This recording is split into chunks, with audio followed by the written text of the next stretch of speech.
Company वाला जो chapter चल रहा है उसमें अपने टॉपिक चल रहा था इंटरेस्ट ऑन डिवेंचर्स, ऋण पत्रों पर ब्याज। और ऋण पत्रों पर ब्याज का मैंने एक इलस्ट्रेशन बताया था, एक बार मैं आपको शॉर्ट में बता देता हूँ कि ऋण पत्रों पर जो ब्याज है वो कंपनी के लाभों पर प्रभार होता है, यानी कि कंपनी को ऋण पत्रों पर ब्याज का भुगतान करना ही पड़ता है, चाहे फर्म को लाभ कंपनी को लाभ हो या नहीं। इसलिए कंपनी अपनी ओर से ब्याज का भुगतान करती है। और इसके अलावा जब ब्याज का भुगतान करती है तो इनकम टैक्स डिपार्टमेंट के निर्देश के अनुसार, यानी कि आयकर विभाग के अनुसार ये निर्देश होता है कि यदि किसी व्यक्ति को, यानी कि ऋण पत्रधारी को निर्धारित राशि से ज़्यादा ब्याज अगर प्राप्त होता है, यानी कि आय उसके लिए ज़्यादा है, तो उस पर टैक्स की जो राशि है टीडीएस के रूप में काट ली जाए। टीडीएस यानी कि टैक्स डिडक्टेड एट सोर्स। तो कंपनी क्या करती है, आयकर विभाग के निर्देशानुसार अगर ऋण पत्रधारियों के ब्याज की राशि निर्धारित राशि से ज़्यादा होती है तो उस पर जितना टैक्स पड़ता है आयकर विभाग के अनुसार उतना टैक्स काट लिया जाता है, और कंपनी उस टैक्स को काट करके बाद में गवर्नमेंट के फंड में, यानी कि इनकम टैक्स डिपार्टमेंट में जमा करा देती है। कंपनी अपनी ओर से पूरे ब्याज का भुगतान करती है, लेकिन ये टीडीएस के नाम से जो पैसा काटा जाता है ये इनकम टैक्स डिपार्टमेंट में जमा होता है, कंपनी का इस पर कोई अधिकार नहीं होता है। तो इसमें हम एंट्रियां क्या करते हैं, इसके लिए मैंने आपको एंट्री बताई थी। सबसे पहले ये ड्यू होने की एंट्री करते हैं, debenture interest account DR to debenture holders to tax deducted at source, यानी कि जिसको हम बोलते हैं टीडीएस, यानी कि उद्गम स्थान पर कर की कटौती। ये ड्यू होने की एंट्री है, मतलब भुगतान करने से पहले डिवेंचर इंटरेस्ट कितना बढ़ता है, यानी कि ऋण पत्रों पर ब्याज कितना बढ़ता है, उसमें से टैक्स कितना काटा जाएगा, टीडीएस कितना काटा जाएगा, ऋण पत्रधारियों को कितना भुगतान किया जाएगा, ये उसकी एंट्री है। फिर एक्चुअल में जब भुगतान किया जाता है तो एक्चुअल में भुगतान करने की हम एंट्री करते हैं। ऋण पत्रधारियों को भुगतान किया जाता है तो उसकी हम एंट्री करते हैं debenture holders account DR to bank. ऋण पत्रधारियों को जब ब्याज का भुगतान करती है तो कंपनी एंट्री करती है debenture holders account DR to bank. ये एंट्री मैंने बता दी थी, एक बार फिर से मैं आपको रिपीट करवा रहा हूँ। इसके अलावा ये जो टैक्स का पैसा जो कंपनी के द्वारा काटा गया था टीडीएस के नाम से, ये पैसा भी गवर्नमेंट के खाते में जमा कराया जाता है। तो इसकी एंट्री चाहे तो हम अलग कर सकते हैं, चाहे तो इसी में हम कंबाइंड एंट्री कर सकते हैं। अलग एंट्री करेंगे तो क्या करेंगे, tax deducted as source account DR to bank, नहीं तो अलग करने की जरूरत नहीं है, इसी के साथ में हम एंट्री कर देंगे tax deducted at source account DR to bank. तो बैंक में क्या है, इन दोनों का टोटल पैसा आ जाएगा, यानी कि अलग अलग एंट्री करने की जरूरत नहीं है। ठीक है, तो इसमें बस ये ध्यान रखना है कि कंपनी के द्वारा जो ब्याज का भुगतान किया जाता है वो कैसे किया जाता है, त्रैमासिक किया जाता है, अर्धवार्षिक किया जाता है या वार्षिक किया जाता है। अगर साल में 2 बार किया जाता है तो ये एंट्रियां भी क्या है, 2 बार होगी। अगर वार्षिक भुगतान किया जाता है, एक ही बार किया जाता है, तो वर्ष के अंत में एंट्री होगी एक बार। पहले वर्ष के अंत में एक एंट्री ये हो जाएगी, पहले ड्यू होने की, फिर ये भुगतान करने की एंट्री, और वर्ष के अंत में चूंकि कंपनी को अपने फाइनल अकाउंट में भी इस ब्याज की राशि को दिखाना होता है, तो कंपनी के लिए खर्चा है लाभ हानि खाते में, तो लाभ हानि खाते में दिखाने के, तो लाभ हानि खाते में तो एक ही बार दिखाया जाता है, चाहे कंपनी के द्वारा ब्याज का भुगतान कितनी बार भी किया जाए। ठीक है, तो इसमें हमने पहले इलस्ट्रेशन किया था। अब उसी पैटर्न का एक क्वेश्चन है आपके बुक में, आपके पेज नंबर 227 पर आपके क्वेश्चन नंबर है 20। क्वेश्चन नंबर जो 20 है इसमें दे रखा है, राकेश लिमिटेड ने 1 अप्रैल 2016 को 8 लाख रुपए के 12%, देखो ये 12% जो दे रखा है ये ब्याज की दर है, ऋण पत्र जनता को प्रस्तावित किए। प्रत्येक 100 रुपये वाले, एक ऋण पत्र का मूल्य 100 रुपये, भुगतान संपूर्ण भुगतान आवेदन पर 1 मई को या इससे पूर्व देय था। निर्गमन की शर्तों के अनुसार ऋण पत्रों पर ब्याज का भुगतान छमाही आधार पर प्रतिवर्ष 30 सितंबर और 31 मार्च को 10% आयकर काट कर किया जाएगा। देखो हमने इलस्ट्रेशन में भी ऐसे किया था, उसमें हमने जो इलस्ट्रेशन किया था उसमें भी कंपनी के द्वारा ब्याज का भुगतान छमाही यानी कि अर्धवार्षिक आधार पर किया गया था, यानी कि हर साल में 2 बार ब्याज का भुगतान, और इसमें भी 2 बार ब्याज का भुगतान किया जाता है। पहले ब्याज का भुगतान जो है 30 सितंबर को किया जाएगा और दूसरे ब्याज का भुगतान 31 मार्च को किया जाएगा। अच्छा, टैक्स की जो रेट है वो 10% है। आगे देखा है जनता से 8000 ऋण पत्रों के लिए प्रस्ताव आए। देखो कंपनी ने ऋण पत्र जारी किए थे, उतने ऋण पत्रों के लिए आवेदन आ गए। कंपनी ने 1 जून को बंटन किया। अच्छा देखो इसमें डेट का ध्यान रखना है, तो ये इसमें जो है गलती इसी में होती है। इसमें क्या है, कंपनी ने ऋण पत्र जारी तो किए थे 1 अप्रैल को, लेकिन आवंटन इसमें कंपनी ने 1 जून को किया है, जबकि हमने इससे पहले जितने भी शेयर्स के इलस्ट्रेशन किए हैं, क्वेश्चन किए हैं या डिबेंचर्स के किए, उनमें सब में क्या है, आवेदन की राशि प्राप्त होती है उसी दिन हम अलॉटमेंट कर देते हैं, इसलिए अलॉटमेंट उसी दिन से चालू हो जाता है। लेकिन इसमें जारी करने की जो है, निर्गमित करने की तारीख अलग है और आवंटन करने की अलग है। आवंटन जिस दिन किया जाता है, अलॉटमेंट किया जाता है, एक्चुअल में क्या है, उसी दिन ऋण पत्रधारी उन ऋण पत्रों का मालिक ओनर कहलाता है। आवंटन से ही वो ऋण पत्र जारी करना माना जाता है। तो इसलिए क्या है, इसमें ब्याज की जो राशि है वो भी आवंटन की तारीख से चालू होगी, और आवंटन है, अलॉटमेंट है, वो इसमें कब किया जा रहा है, 1 जून को, 1 जून को किया जा रहा है। तो इसमें क्या है, 1 जून को किया जा रहा है, तो हम एंट्री उसी हिसाब से करेंगे। तो ब्याज की जो है ड्यू होने की एंट्री है वो हम कब करेंगे, 1 जून, और वर्ष इसमें दे रखा है 2016। तो 1 जून 2016 को हम ये एंट्री कर देंगे। तो सबसे पहले 1 जून 2016 को जारी करने की एंट्री है, वो कुछ नहीं करेंगे, जब तक पैसा नहीं आता है तब तक हम एंट्री नहीं करते हैं। पैसा आता है और कंपनी ने आवंटन किया तो हम उसकी, तो इसमें हमारे को क्या और एंट्रियां नहीं करनी है, इसमें केवल ब्याज की एंट्रियां करनी है। डिवेंचर एप्लीकेशन पर राशि प्राप्त हो रही है, फिर वो पैसा अलॉटमेंट में ट्रांसफर हो रहा है, वो एंट्रियां हमारे को नहीं करनी है, केवल इसमें ऋण पत्रों पर ब्याज की एंट्री ही करनी है। इसलिए इसमें ऋण पत्रों पर ब्याज की पहली एंट्री होगी 1 जून 2016 को। तो 1 जून 2016 को सबसे पहले कंपनी का जो ब्याज है वो कितना बढ़ता है उसकी हम एंट्री करेंगे। तो इसमें क्या है, ब्याज बढ़ता है और कंपनी के द्वारा जो भुगतान है वो साल में 2 बार किया जा रहा है, 30 सितंबर को किया जा रहा है और 31 मार्च को।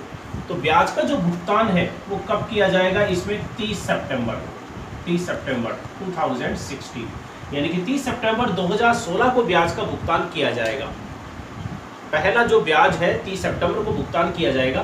तो सबसे पहले तो ये देख लो कि इसमें जो ब्याज है कितना बढ़ता है। अब इसमें देखो डेट क्या आ गई, जब हमने 1 जून को आवंटन किया है और ब्याज हम 30 सितंबर को दे रहे, तो 1 जून से 30 सितंबर तक ही ब्याज का कैलकुलेशन करेंगे। तो 1 जून से 30 सितंबर तक आपके समय है वो कितना होता है, इसमें केवल 4 महीने होते हैं। तो इसका मतलब है जब पहली ब्याज की राशि का भुगतान करेगी कंपनी, पहले छमाही का, पहले अर्धवार्षिक ब्याज का भुगतान करेगी, तो उसमें समय तो 6 महीने का होता है, लेकिन इसमें ब्याज देगी कंपनी 4 महीने का ही, क्योंकि आवंटन ही कंपनी ने कब किया है, 1 जून को किया है। तो 4 महीने का जो ब्याज है वही कैलकुलेट किया जाएगा, ठीक है। और इसमें ऋण पत्रों की संख्या है 8000 और एक ऋण पत्र का मूल्य कितना है, 100 रुपये। तो ऋण पत्रों का अमाउंट है वो कितना हो गया, 8 लाख, ठीक है। और इसमें जो ब्याज की जो दर है वो दे रखी है इसमें 12%। तो 8 लाख पर 12% की दर से 4 महीने का, तो 4/12, इस प्रकार से हम ब्याज है वो कैलकुलेट कर लेंगे, ठीक है। तो ये देखो आपके ब्याज की जो राशि है वो कितनी हो गई, 32,000। सबसे पहले जो अर्धवार्षिक ब्याज का भुगतान किया जाएगा उसमें ब्याज की जो राशि है टोटल वो कितनी बनती है, 32,000, 4 महीने की। 1 जून से 30 सितंबर तक ही हम ब्याज कैलकुलेट कर रहे हैं, तो 4 महीने का, तो 4 महीने का जो ब्याज है 32,000 बनता है। तो पहले हम एंट्री जो करेंगे डिवेंचर इंटरेस्ट, टोटल इंटरेस्ट है वो कितना बढ़ता है 32,000। ठीक है। अच्छा, इसमें इनकम टैक्स की जो रेट है वो कितनी दे रखी है 10%। तो टीडीएस जो काटा जाएगा 10% काट लिया जाएगा। तो 32,000 का 10% कितना होता है आपके 3200 रुपये। 3200 रुपये टीडीएस काट लिया जाएगा। तो 32,000 में से आपके 3200 रुपये कम कर दो, शेष राशि कितनी बची 28,800। यानी कि डिवेंचर होल्डर्स को कितना भुगतान किया जाएगा 28,800। ठीक है। तो सबसे पहले तो ये ड्यू होने की एंट्री कि हम जब उनको 30 सितंबर को भुगतान करेंगे उससे पहले, तो ये एंट्री है एक्चुअल में, ये एंट्री है डिवेंचर इंटरेस्ट की, वो हम 30 सितंबर को करेंगे क्योंकि अलॉटमेंट की हम एंट्री नहीं कर रहे हैं। तो ये एंट्री है आपके, इसमें ये डेट है वो चेंज कर दो, इसमें 30 सितंबर ही कर दो क्योंकि हम केवल ब्याज की एंट्री कर रहे हैं। अगर अलॉटमेंट की एंट्री करते तो आप जून की करते, 1 जून की। तो ब्याज 30 सितंबर को हमारा जो ब्याज है टोटल 4 महीने का 32,000 बनता है, उसमें से 10% 3200 रुपये टीडीएस काटा जाएगा और 28,800 रुपये डिवेंचर होल्डर्स को भुगतान किया जाएगा। ठीक है, ये ब्याज की एंट्री कर दी। इसके बाद में फिर हम भुगतान करेंगे, तो उसी दिन वही तारीख आ जाएगी आपके भुगतान करने की एंट्री। अब भुगतान करने की जो एंट्री है डिवेंचर होल्डर्स को, तो हम कितना भुगतान करेंगे 28,800 रुपये, और टीडीएस का भुगतान है वो कितना करेंगे 3200 रुपये। तो टोटल राशि है वो कितनी हो गई 32,000। ये एंट्री हो जाएगी आपकी। तो 30 सितंबर को भुगतान करने की एंट्री 28,800 रुपये डिवेंचर होल्डर्स को भुगतान किया जाएगा, 3200 रुपये टीडीएस का भुगतान किया जाएगा इनकम टैक्स डिपार्टमेंट को। तो कंपनी ने तो अपनी ओर से टोटल भुगतान कितना कर दिया है 32,000।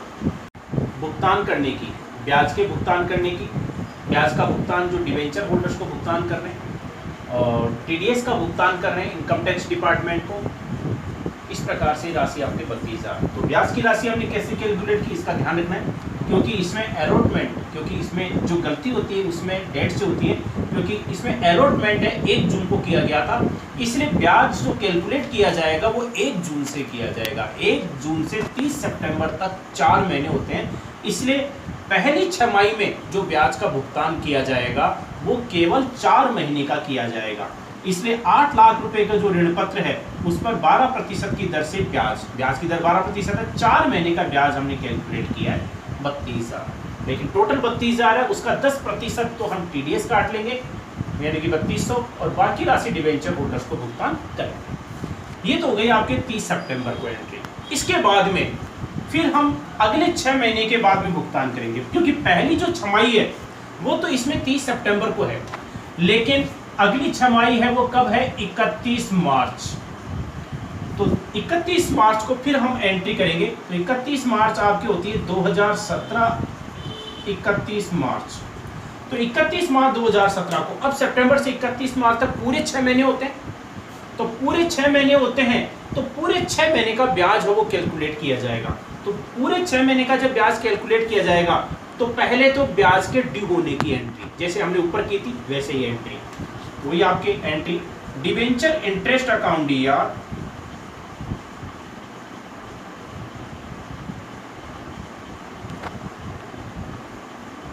Debenture interest account DR to debenture holder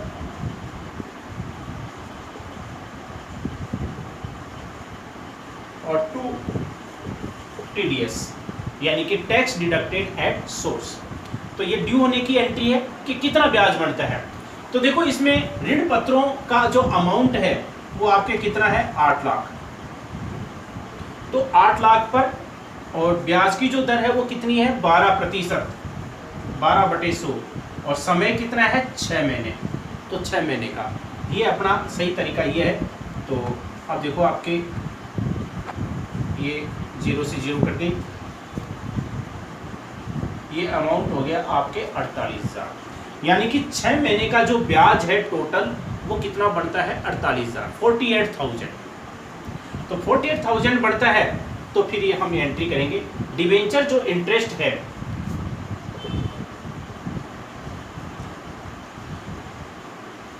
debenture interest है टोटल वो बनता है आपके 48,000। तो डिबेंचर इंटरेस्ट को हम डेबिट कर देंगे 48,000 से, ठीक है।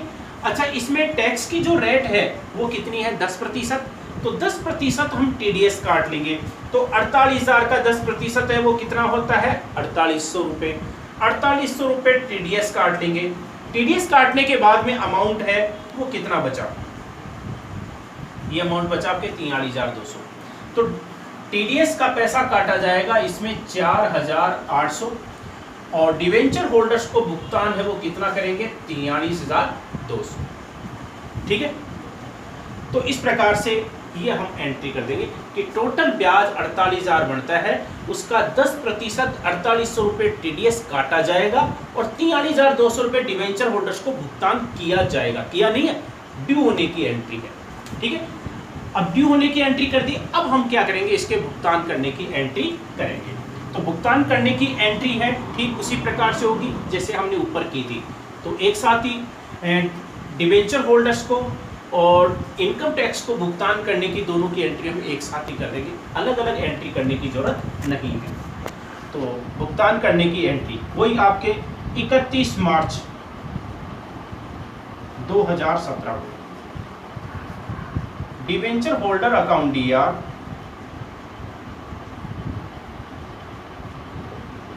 Debenture holders account DR, tax deducted at source account D R,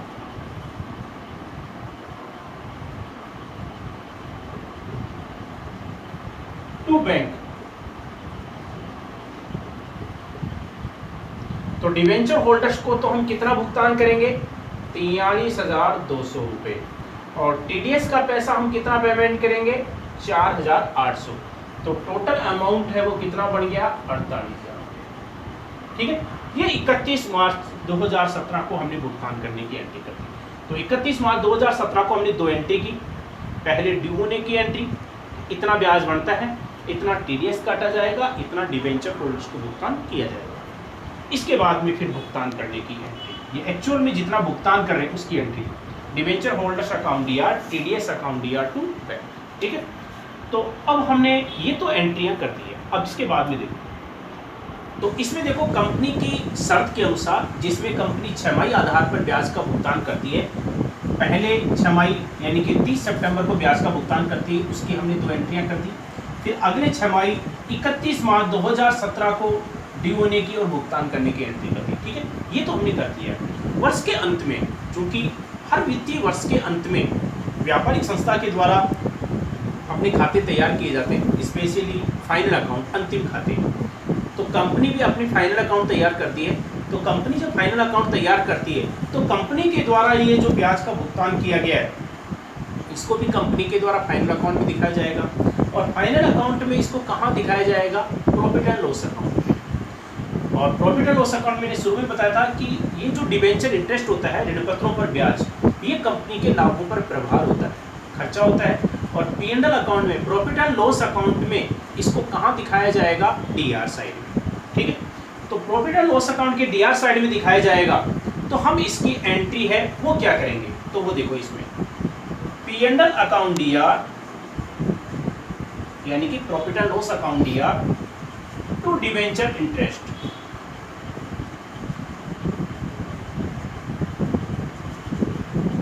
ये एंट्री कर देंगे।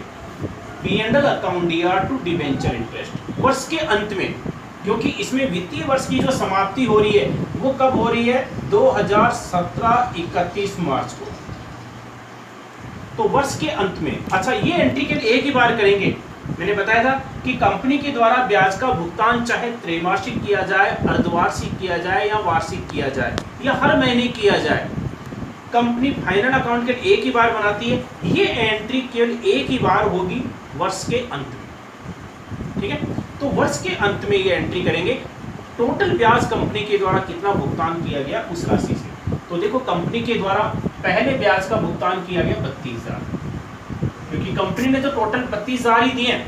टीडीएस का जो पैसा है वो कंपनी ने थोड़ी रखा है, कंपनी का खर्चा तो 32,000 ही माना जाएगा, 28,800 नहीं कि डिवेंचर होल्डर्स को 28,800 दे रहे हैं। तो डिवेंचर इंटरेस्ट टोटल 32,000 बनता है और उसके बाद में फिर 6 महीने का जो ब्याज है वो कितना बनता है आपके 48,000, तो टोटल ब्याज है वो देखो आपके कितना हो गया 80,000 रुपये। तो टोटल ब्याज है कंपनी का वो कितना बढ़ता है 80,000। तो P&L अकाउंट में डिबेंचर इंटरेस्ट है वो कितना दिखाएंगे इसमें 80,000 रुपये दिखाएंगे। ये 80,000 रुपये इस प्रकार से आ जाएगा। तो ये वर्ष के अंत में हम एंट्री कर देंगे P&L अकाउंट डीआर यानी कि profit and loss account DR to debenture interest.